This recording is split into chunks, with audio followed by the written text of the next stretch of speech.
이때 모택동이 지가 사고 쳐갖고 난리가 난 거를 마치 등쇼평이나 유사우치가 사고를 쳐서 잘못된 거예요. 상법 개정을 못해갖고 주가가 개폭락됐다. 상법 개정을 해야 주가 5천 간다. 내가 상법 개정해갖고 주가 5천을 만들겠다라고 이재명이 3프로 TV 나가지고 얘기하고 그거 듣고 민주당이 정신 나간 그 정신병 환자들이 박수치고 이지랄 웃기는 거죠. 너 부르주아지 반혁명 분자지 때려 죽이는 중국 곳곳에서 이제 폭발한 거고 그게 뭐야 대기.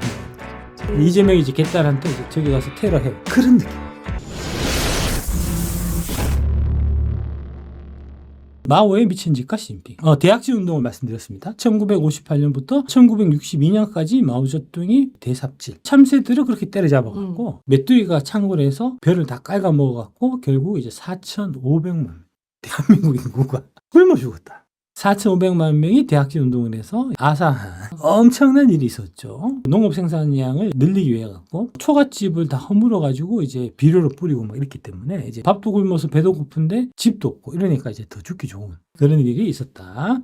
그 성난 인민들이 들고 일어나 갖고 모택동이 이제 실각하게 되죠. 물러나게 되고 그냥 쭈그리고 있었으면은 역사에 비극이 없었을 텐데 안 되겠다. 이제 갈아엎자 해서 이제 나온 게 바로 문화대혁명이라. 1966년부터 문화대혁명이라는 이제 일종의 시위 이게 중국 역사를 5,000년을 후퇴시킨 이제 그런 사건이었다. 마오의 대약신 운동은 명백한 인재다. 덩시아오팽이 그러니 마오를 뒷선으로 빼고 우리가 권력을 장악하자. 실용주의자들이 이제 공산당이 정권을 잡았죠. 그래서 이제 저 자식들이 안 되겠다. 건수를 하나 잡아서 내가 다시 건자에 올라야겠어.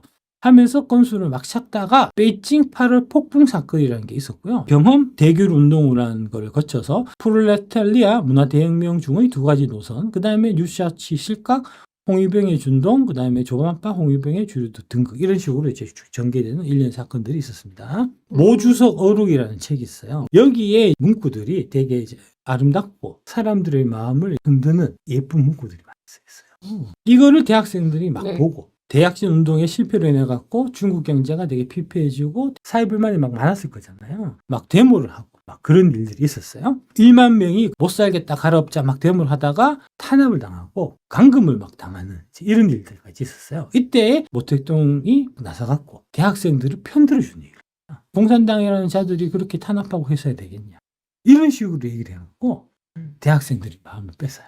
그 대학생들이 우리를 위해서 이렇게 이제 애써주시는 주석의 어록을 우리 같이 공부하면서 하지 않을래 하면서 이게 이제 책 읽는 열풍이. 그러면서 이제 사실은 중국 경제를 개판초는 그 원흉이 얘인데 4년에 걸쳐갖고 되돌리려고 막 노력을 하던 유샤오치하고 등쇼평하고 이런 사람들한테로 타겟이 옮겨간 거예요. 그래서 제가 말씀드리는 게 정치는 사실의 영역이 아니고 인식의 영역. 명량이 누구 때문에 망했죠? 이복현 때문에 여의도 애들이 망하게 한 거잖아요. 거래 정지시키고 상장 폐지하게 만든 원흉들인 금감원이나 이제 한국거래소나 이런 쪽에서 오히려 박순혁 저 새끼 때문에 금양이 망했다. 박순혁 말 믿고 금양 산 애들이 피해를 봤으니까 박순혁이 책임져야 돼. 이런 식으로 몰아가는 거하고 마찬가지로 이때 모택동이 지가 사고 쳐갖고 난리가 난 거를 마치 등쇼평이나 유사우치가 사고를 쳐서 잘못된 거. 중국 공산당 내에 있는 부르주아 잔당들이 이 사건을 일으켜갖고 중국 경제가 급격하게 나빠진 것처럼 몰아간 거예요. 거기에 정신 나간 대학생들이 현혹이 된 거고 현혹시킨 핵심 도구가 됐던 게 모주석 어록집이라.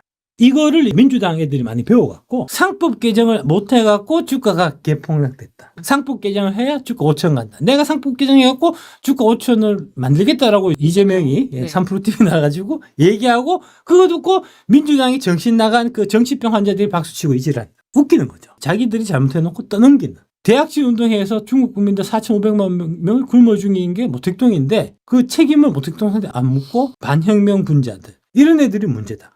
걔들을 잡아 족쳐야 된다라고 들고 일어나는 게 바로 문화대혁명입니다. 이런 문구들 많이 알려져 있는 문구들이에요. 모든 권력은 총구에서 작은 불씨가 온 들판을 태울 수 있다. 모든 반동판은 종이호랑이다. 이것은 단지 일만리 대장정을 완주하는 첫걸음일 뿐이다. 남이 나를 범하지 않으면 나도 남을 범하지 않는다. 만약 남이 나를 범하면 나도 반드시 남을 범한다. 스스로 노동하여 먹을 것과 입을 것을 해결하라. 일하지 않는 자여 먹지도 말라 하는 그게 여기서 나온 거예요. 말 자체는 되게 아름다워. 이재명도 그렇잖아요. 그 말한 거하고 전혀 행동이 달라서 그렇지. 인민을 위하여 일을 하라. 인민이야말로 역사의 발전을 촉진하는 결정적인 힘이다. 중국 대학생들 부르주아를 때려잡자, 자본가를 때려잡자 이러면서 이제 막 죽창 들고 돌아다녔던 게 그게 바로 홍위병이고 문화대혁명이고 이랬다. 마오는 아까 말씀드린 대로 이제 4,500만 명을 이제 굶어 죽인 이제 살인기인데 모주석 어록이라는 책에 있는 내용은 되게 이제 아름다운 이런 문구로 돼 있어 갖고 이게 세계적인 베스트셀러가 돼요. 모택동 주석을 본받자 이러는 운동이 되게 활발했어요. 진보 진영 마오숭배는 식지 않는다. 체게바라 마오쩌둥이 양대산맥이라는 거.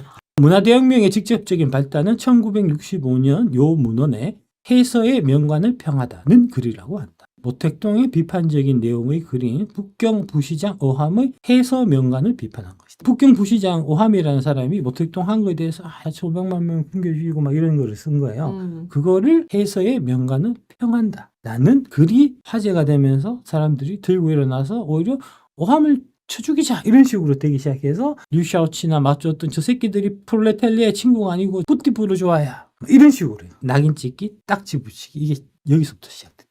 이 글이 바로 모택동을 신격화하는 문화대혁명의 시발점이 되었다. 1966년 6월 모택동은 북경 대학장을 비난하는 하나의 대자보를 널리 공개하기로 하고 그것을 계기로 그를 비판하는 세력들에 대한 대대적 반격을 시작했다는 겁니다. 그는 상해에서 북경으로 돌아와 문화대혁명에 관한 결정을 제정하고 은밀하게 숨어있는 부르주아의 대표적인 인물, 당내의 자본주의적 실권파를 공격해야 한다고 외치면서 그 선봉대를 혁명자인 청소년이 맡아야 한다. 이들 청소년이 바로 홍위병의 존재.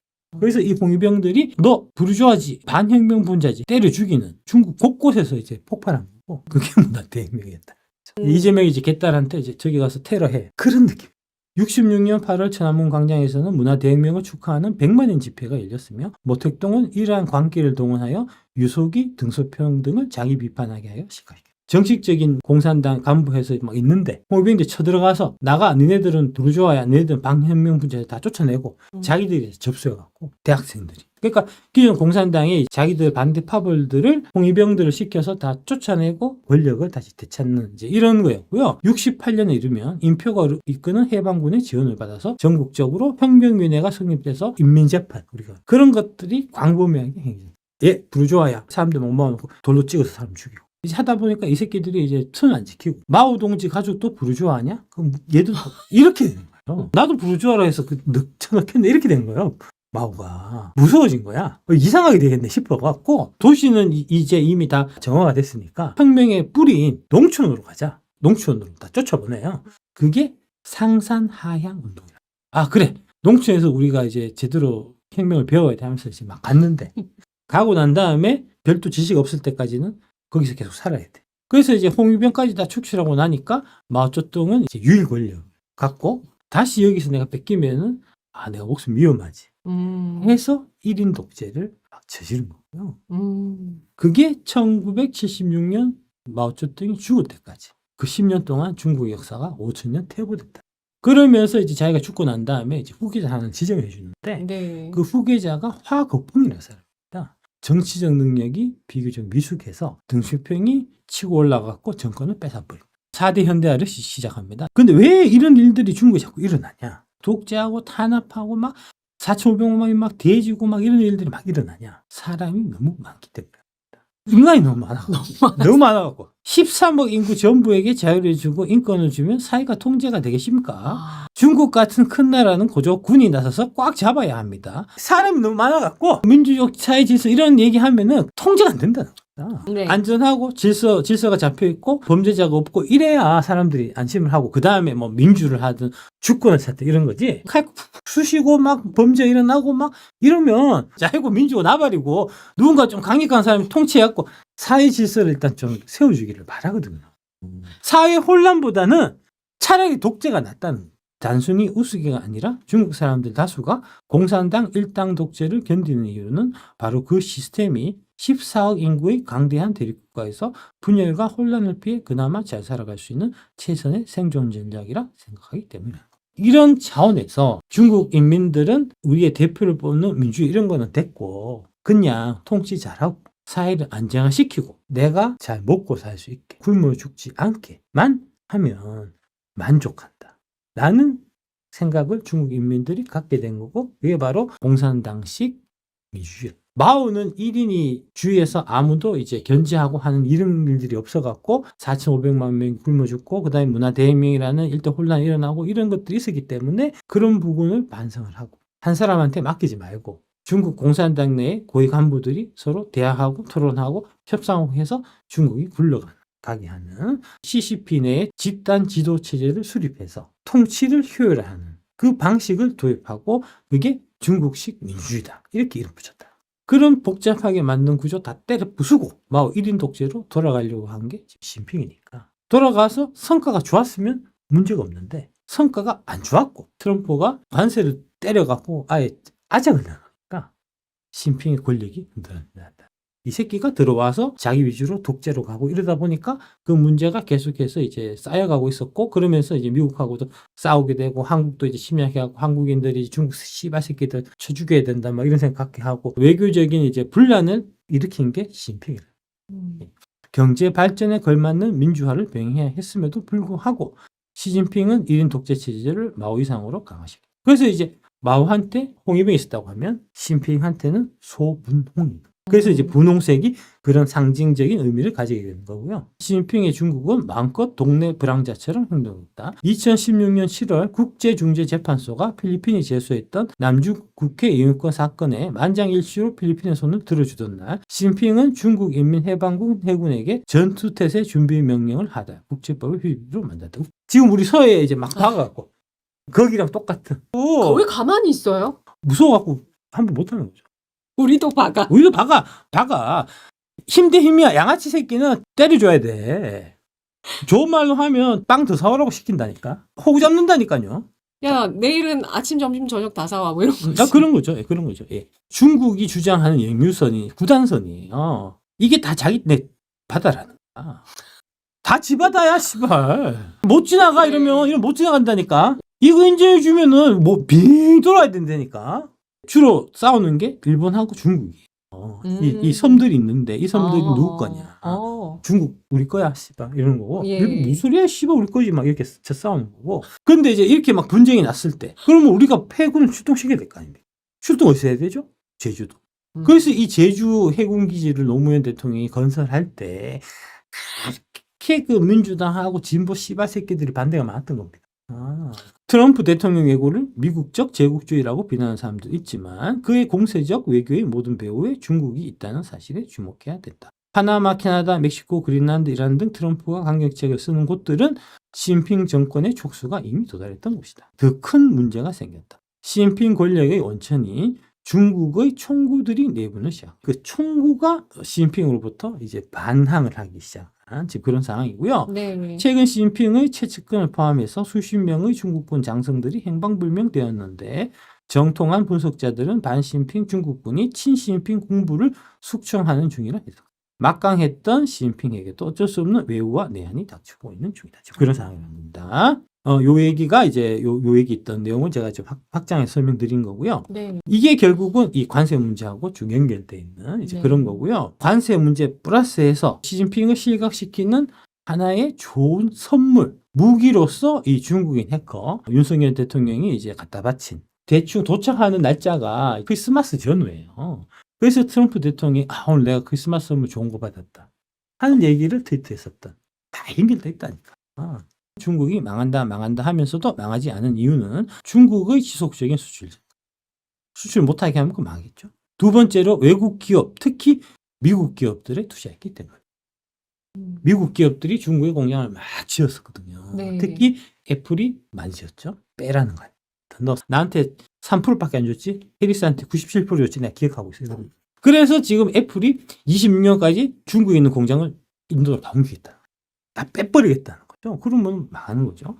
자유세계를 향한 중국의 수출과 미국들의 투자는 기업들의 투자는 단순히 중국의 금융 숨통만을 풀어주는 것이 아니다. 미국 기업들의 투자가 있었기 때문에 그런 기업들이 미국 내 로비 활동으로 대중국 압박이 약화될 수 있었기 때문에. 그래서 테슬라가 이번에 나가는 겁니다. 테슬라가 중국 공장에 큰 게 있으니까 중국 배터리 공장 미국이 좀 지을 수 있게 로비하고 막 하고 그랬었거든요. 이번에 관세 막 할 때도 이제 머스크가 나가고 관세 좀 이런 얘기 하고 그랬었거든요. 자기 중국에 있는 공장 지키려고. 그래서 트럼프가 나는 이제 일 충분히 할 만큼 했으니까 나가라 해서 이제 나간다는 거죠. 특히 애플과 테슬라의 비중이 줄어든다면 미국의 중국에 대한 압박은 상상할 수 없이 나갈 수 있다. 전병서가 이제 네. 중국이 미국한테 이길 수밖에 없는 이유가 메테월 세계 인질이 있기 때문이라는 얘기를 한 적이 있어요. 당연히 3프로 TV도 갔겠죠. 네. 그런 얘기를 막 하고 돌아냈어요. 네. 애플, 테슬라, 그 다음에 월마트. 아.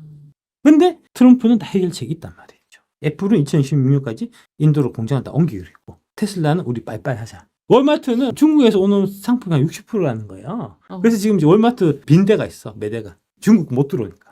그러나 중국 입장에서는 안타깝게도 끝까지 버티고 있던 테슬라, 애플이 최근 인도로 투자 방향을 전환하였다는 거죠. 예. 그래서 인도가 요새 각광받고 있는 거죠. 이것은 중국에게 제약과 다름없다. 지난 8월 중국에 대한 외국인 투자는 무려 81%나 감소했다. 그래서 중국이 시진핑이 그때 이제 삼성전자 부른 거예요. 외국이 떠나지 않는다. 떠나지 않고 우리 잘해줄 테니까 그런 쇼잉 하려고. 시진핑. 언제든지 천안문 사태와 같은 사건이 일어날 수 있다. 독재자에게 가장 두려운 것은 자기 권력에 도전하는 시위 또는 세력이 생깁니다. 지금 세력도 생겼고 시위도 나타났어요. 그런 중국에게는 두 가지 길이 있다. 하나는 내일이라도 전쟁을 일으킬 듯이 큰 소리를 치고 대만 해협에서 무력을 가시한다. 내부가 시끄러우면 외부로 관심 돌려야죠. 그쵸. 쳐들어간다는 거죠. 예. 다른 하나는 2024년 1월 13일에 있을 대만 총통 선거에서 민진당이 아닌 국민당에서 총통이 나오도록 선거에 개입하는 것이다. 민진당이 이겼습니다. 이것은 돈도 들지 않고 무력행위도 필요 없으며 대만을 소나기에 넣는 매우 합법적인 방법. 2024년 총선도 중국이 관여됐다고 보셔야 되는 거고요. 호주에서도 이런 방법은 성공적이었다. 호주 이민가 있는 120만 명의 중국계 이민자들을 독려하여 과거 반중국 호주 정부를 몰아내고 현 친중국 호주 정부를 세운 것이다. 이것도 우리하고 비슷하잖아요. 그죠? 그 결과 미국이 외국에게 단 한 번도 공개한 적이 없는 원자력 잠수함을 호주에게 제공하겠다는 엄청난 특혜도 물고 봅니다. 트럼프 관세를 하는 목적은 결국은 이제 베를린 장벽 붕괴 이전 시대로 돌아가는 거예요. 베를린 장벽이 붕괴된 1989년 이후에 소련도 미국하고 무역할 수 있게 됐고 중국도 한국하고 무역할 수 있게 됐고 이렇게 된 거잖아요. 다시 장벽을 쳐서 중국을 그 장벽 안으로 넣어버리고 나는 중국하고 무역하고 싶어하는 애들 있을 거잖아요. 네. 그럼 걔들은 걔들끼리 하고 걔들을 제외한 나머지는 미국하고 무역하자. 이렇게 체계를 바꾸겠다는 겁니다. 그러면은 이제 대한민국은 당연히 이제 미국하고 무역할래? 중국하고 무역할래? 양자 간에 결정을 해야 되는데 친중 매국 시발 언론들이 중국하고 무역하자는 쪽으로 이제 분위기를 몰아가게 해갖고 계속해서 이제 트럼프 악마하는 기사들을 막 쏟아내는 지금 그런 상황이라는 거죠.